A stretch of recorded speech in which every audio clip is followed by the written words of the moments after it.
Day everyone, last day of August, and let's do our Ilocano WOTD.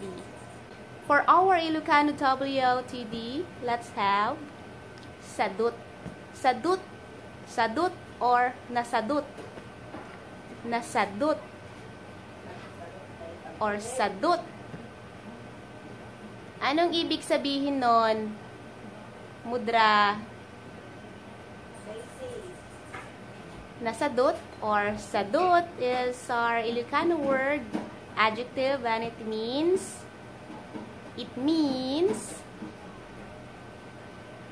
lazy.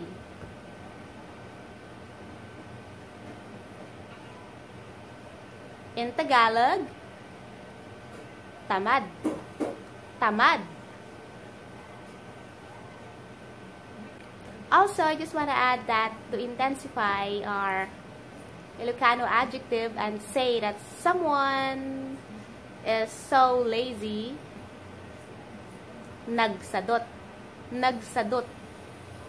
Nagsadut. In Tagalog, that would be ang tamad. Ang tamad. Ang tamad. Ang tamad niya. He or she is so lazy. In Ilocano, that would be nagsadut isuna. Nagsadut isuna. Sino tinasadut? Sino tinasadut? Ayan na jay ubing. Ubing means kid, by the way. Ayan na jay ubing. A big ubing. What a big kid. Oh boy. Ayan na jay nasadut.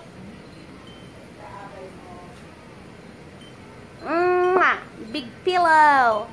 Say that's all, everyone. So that would be it. That's all for our Learn Ilocano WOTD. And for a little bit more Ilocano adjectives and simple Ilocano sentences, I'm going to put a link down below in the comment section for one of my articles. Say bye. Bye. Say bye, big boy.